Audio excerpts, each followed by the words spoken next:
Bismillahirrahmanirrahim. Assalamualaikum warahmatallahi wabarakatuh. Halo teman-teman, sebelumnya perkenalkan nama saya Eva Nuria dengan NPM 212151038. Dalam video kali ini saya ditemani oleh 6 rekan saya. Yang pertama ada Rizky Amelia Putri dengan NPM 212151001. Selanjutnya ada Aam Amalia dengan NPM 212151016. Selanjutnya ada Regita Maulidia dengan NPM 212151081. Selanjutnya ada Januari dengan NPM 212151089. Selanjutnya ada Azhara Nidaul Jannah dengan NPM 212151093.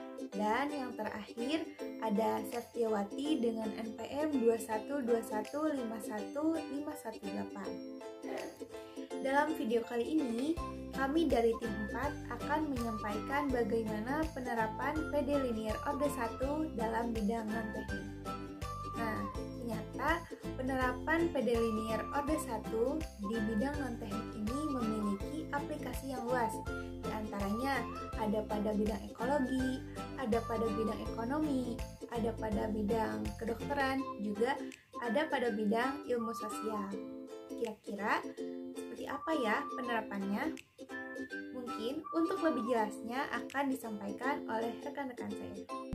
Untuk contoh soalnya, misalkan jumlah awal bakteri ada N0. Pada waktu T 1 jam, jumlah bakteri menjadi 5/2 N0.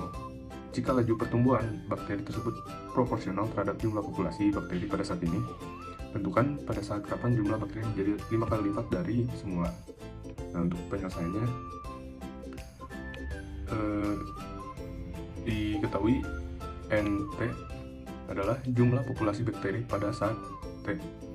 Nah, do N per do T sama dengan Kn. Do N per N sama dengan K dikali D dikali T. Nah, integral dari do N per N sama dengan integral dari KD, K dikali D dikali T. Kemudian ln N sama dengan K dikali T plus C. Lalu ln N sama dengan ln E pangkat K dikali T ditambah ln E pangkat C. Nah, ln N itu sama dengan ln E pangkat K T dikali E pangkat C. Jadi dapat N sama dengan E pangkat K dikali T ditambah C. Kemudian N sama dengan E pangkat C dikali E K kali T. Sehingga didapat bahwa N sama dengan C dikali E pangkat KT. Nah, untuk mencari solusi khususnya, kita masukkan jadi NT sama dengan C dikali E pangkat K kali T.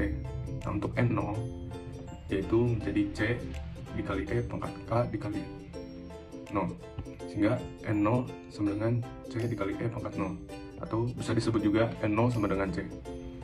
Kemudian NT sama dengan N0 dikali E pangkat K dikali T. Nah, untuk mencari nilai N yang pertama, kita tinggal substitusikan menjadi N1 sama dengan 5/2 N0. Nah, tadi diketahui NT nya itu dengan N0 dikali E pangkat K dikali T. Nah, N1 itu sama dengan N0 pangkat N0 dikali E pangkat K dikali 1.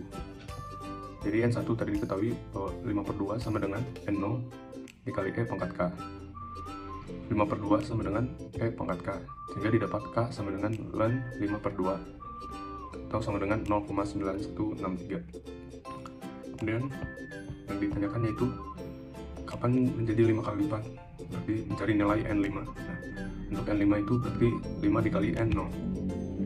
Jadi sudah didapat nilaikannya, kita substitusikan ke persamaan NT. Nah, NT sama dengan N0 dikali E pangkat 0,9163 T. Nah, kemudian 5 sama dengan E pangkat 0 dikali E pangkat 0,9163 T. Kemudian kita dapat 0,9136 T itu sama dengan ln 5, atau kita dapat juga T nya itu ln 5/0,9163. atau setara dengan 1,75. Nah, jadi jumlah bakteri akan menjadi 5 kali lipat dari semula pada saat 1,75 jam. Nah, itu untuk penerapan persamaan diferensial linear order 1 di bidang non-teknik yang pertama. Contoh soal yang kedua yaitu pertumbuhan populasi memenuhi model sebagai berikut, yaitu dx per dt sama dengan 1/100x dikurangi 1/10⁸ x kuadrat. Bila pada tahun 1980 jumlah populasinya adalah 100.000, maka tentukanlah A. Berapa besar populasi pada tahun 2000, B. Tahun berapa jumlah populasi akan menjadi 2 kali tahun 1980, dan C. Pada tahun berapa jumlah populasi terbesar untuk T lebih dari 1980. Penyelesaiannya, bila pada tahun 1980 jumlah populasi 100.000 dapat dikatakan X 1980 sama dengan 100.000, sehingga model persamaan diferensial biasanya akan dx per dt sama dengan 1/100x dikurangi 1/10⁸ x kuadrat. Kemudian ubah ke dalam persamaan diferensial dengan variabel terpisah, yaitu menjadi 1/10⁻2x dikurangi 10⁻8x kuadrat dx sama dengan dt. Kemudian integralkan kedua ruas persamaan tersebut. Jadi integral dari 1/10⁻2x dikurangi 10⁻8x kuadrat dx sama dengan integral dt. Kemudian jadi 100 integral 1/x ditambah 1/1 dikurangi 10⁻6x sama dengan integral dt. Kemudian hasilnya jadi 100 dalam kurung ln x dikurangi ln 1 dikurangi 10⁻6x dikurung ditambah c 0 sama dengan t ditambah c1. Kemudian akan menjadi ln x per 1 dikurangi 10⁻6x sama dengan t per 100 c2. Kemudian kita kalikan kedua ruas dengan epsilon, jadi ln pada ruas kirinya hilang, jadinya x per 1 dikurangi 10⁻6x sama dengan epsilon 1/100.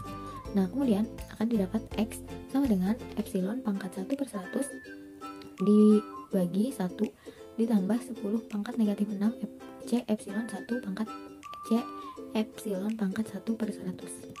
Nah, kemudian kita terapkan nilai awal yaitu x 1980 sama dengan 100.000, maka didapatkan c sama dengan 10⁻6 per 9 epsilon pangkat 19 dikali 8, sehingga xt-nya akan menjadi 10⁻6 per 1 ditambah 9 epsilon pangkat 19 dikali 8 dikurangi t per 100. Dengan demikian, kita dapat menjawab beberapa pertanyaan yang tadi ada. Yang A yaitu berapa besar populasi pada tahun 2000. Jumlah populasi tahun 2000 artinya T sama dengan 2000. Kemudian substitusikan nilai T ke dalam persamaan. Jadi XT sama dengan X sama dengan X 2000 sama dengan 10⁻6 per 1 ditambah 9 epsilon pangkat 19 dikali 8 dikurangi 2000 per 100. Maka akan mendapatkan hasil X 2000 sama dengan 119.495, sehingga didapat X sama dengan 119.495. Dengan demikian jumlah populasi pada tahun 2000 adalah 119.945 orang. Soal yang B yaitu tahun berapa jumlah populasi akan menjadi 2 kali tahun 1980. X jumlah populasi 2 kali 1980 berarti X-nya sama dengan 200.000. Kemudian substitusikan nilai X-nya ke dalam persamaan 1. Maka akan menjadi 200.000 sama dengan 10⁻6 per 1 ditambah 9 epsilon pangkat 19 dikali 8 dikurangi T per 100. Nah, didapat T-nya adalah 2061. Dengan demikian, jumlah populasi akan 2 kali lipat tahun 1980 dicapai pada tahun 2061. Soal yang C yaitu berapa jumlah populasi terbesar untuk T lebih besar dari 1980. Dengan XT-nya tadi yang persamaan 1 ya, yaitu 10,6 per 1 ditambah 9 epsilon pangkat 19 dikali 8 dikurangi T per 100. Besar populasi untuk waktu yang tidak terbatas, berarti T-nya tak hingga. Berarti X sama dengan limit T mendekati tak hingga di 10 pangkat 6 per 1 ditambah 9 epsilon pangkat 19 dikali 8 dikurangi T per 100. Kemudian jadi X limit T mendekati T hingga 10 pangkat 6 per 1 ditambah 9 epsilon pangkat 19 kali 8 dikurangi epsilon T per 100. Kemudian X nya jadi 10 pangkat 6 yaitu menjadi atau 1 juta. Dengan demikian jumlah maksimum populasi waktu yang tidak terhingga adalah 1 juta orang. Selanjutnya dalam bidang keuangan dan ekonomi. Dalam bidang keuangan dan ekonomi, persamaan diferensial digunakan untuk memodelkan perilaku berbagai sistem ekonomi, seperti penawaran dan permintaan, tren pasar, pasar keuangan, dan investasi bisnis perusahaan. Misalnya model suku bunga dan inflasi didasarkan pada persamaan diferensial linear order 1. Sebagai contoh soal, yang pertama, berapa lama waktu yang diperlukan jika uang sebesar $1 akan menjadi double jika diberikan bunga 4% per tahun secara kontinu. Nah, untuk penyelesaiannya, yang pertama, kita ambil PT sebagai lama waktu pada saat T. Nah, karena diberikan bunga sebesar 4% per tahun secara kontinu, maka didapatkan R sama dengan 0,04. Dan kita juga mempunyai persamaan diferensialnya, yaitu dP per dt sama dengan 0,04P. Sehingga PT sama dengan P0 dikali E pangkat 0,04T dengan P0 atau modal awal sama dengan 1. Nah, kemudian kita harus menentukan berapa T jika P sama dengan 2. Sehingga didapatkan relasi 2 sama dengan E pangkat 0,04T. Nah, untuk bisa diketahui nilai T-nya, maka kita buat len kedua ruas menjadi len 2 sama dengan len E pangkat 0,04T. Maka T sama dengan len 2 per 0,04. Hasilnya 17/1/3 tahun atau 17 tahun 4 bulan. Oke, kita lanjutkan ke contoh soal nomor 2. Misalkan uang sebanyak $1 diinvestasikan dalam suatu bank dengan bunga 6% per tahun. Banyaknya uang P setelah 1 tahun akan menjadi.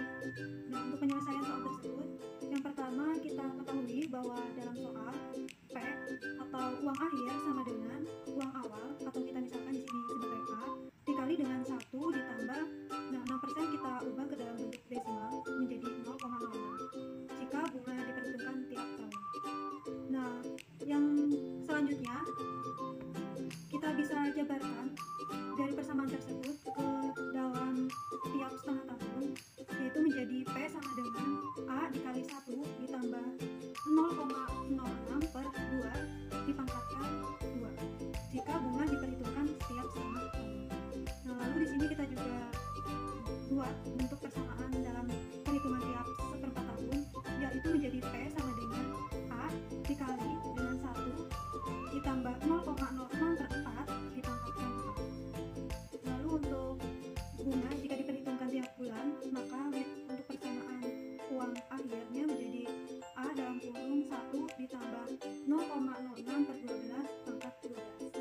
Jadi secara umum banyaknya uang setelah 1 tahun menjadi P sama dengan A dikali 1 ditambah R per M dipangkatkan M, di mana bunga 1% per tahun dan bunga diperhitungkan M kali tiap tahun.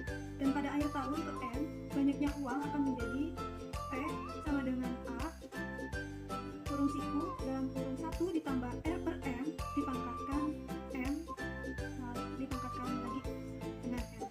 Jika banyaknya perhitungan bunga tak terhingga atau menuju tak hingga, maka kita peroleh P sama dengan limit A dalam kurung siku dalam kurung 1 ditambah R per M pangkat M pangkat N.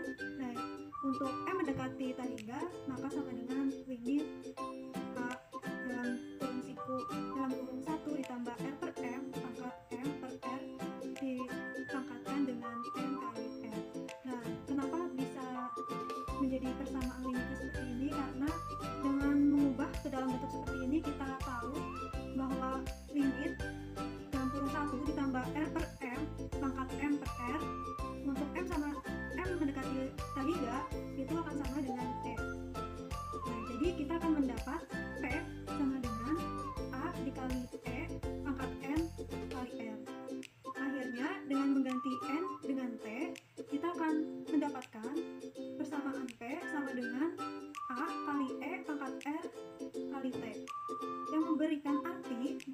setelah akhir waktu ke T, jika uang sejumlah A dolar diinvestasikan di suatu bank yang memberi bunga R% per tahun secara kontinu, dan persamaan diferensial yang berkaitan dengan solusi di atas adalah DP per DT sama dengan RP, atau P diturunkan terhadap T sama dengan RP. Nah, perlu kita ingat kembali, P di sini merupakan uang ambil dan A merupakan uang awal. Lalu untuk R itu sebagai suku bunga bank, M sebagai banyaknya kali penampungan, lalu N itu sebagai waktu.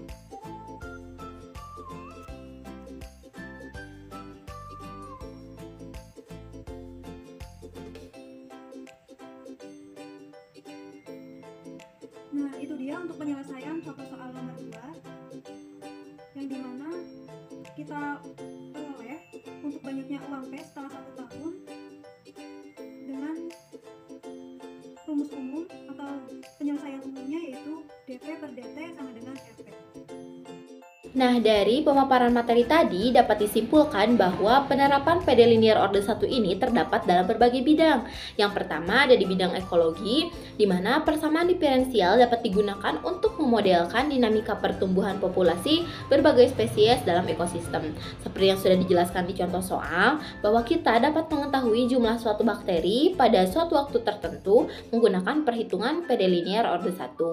Kemudian, bidang selanjutnya yaitu bidang keuangan dan ekonomi, di mana dalam keuangan dan ekonomi, persamaan diferensial ini digunakan untuk memodelkan perilaku berbagai sistem ekonomi, seperti penawaran dan permintaan, kemudian tren pasar dan keuangan, juga dalam investasi keuangan. Jadi, menggunakan PD Linear Orde 1 ini, kita dapat menghitung jumlah uang yang akan kita dapatkan ketika kita menabung di bank dengan suatu bunga tertentu, atau kita juga bisa menghitung banyaknya uang yang akan kita dapatkan ketika kita berinvestasi dalam kurun waktu tertentu. Selain itu, PD Linear Orde 1 ini juga bermanfaat di bidang lain, seperti di bidang kedokteran dan ilmu sosial. Di bidang kedokteran, persamaan diferensial bisa digunakan untuk memodelkan penyebaran penyakit dan keefektifan pengobatan yang berbeda. Sedangkan di ilmu sosial, persamaan diferensial digunakan untuk mempelajari perilaku individu dan kelompok dalam berbagai sistem sosial, seperti penyebaran gagasan dan pertumbuhan jaringan sosial. Misalnya, model penularan sosial dan proses epidemi didasarkan pada persamaan diferensial linear Orde 1. Jadi intinya penerapan PD Linear Orde 1 ini terdapat dalam berbagai bidang, di antaranya bidang ekologi, kemudian keuangan dan ekonomi, kemudian bidang kedokteran, dan juga bidang ilmu sosial. Karena PD Linear Orde 1 ini merupakan alat yang ampuh untuk memodelkan dan memahami sistem kompleks di dunia nyata. Nah, jadi itulah penerapan dari persamaan diferensial Orde 1 pada bidang non-teknik. Selanjutnya, kelompok kami menyediakan 3 contoh latihan soal untuk teman-teman kerjakan. Untuk contoh soalnya ada di sini ya. Selamat mengerjakan. Terima kasih. Wassalamualaikum warahmatullahi wabarakatuh.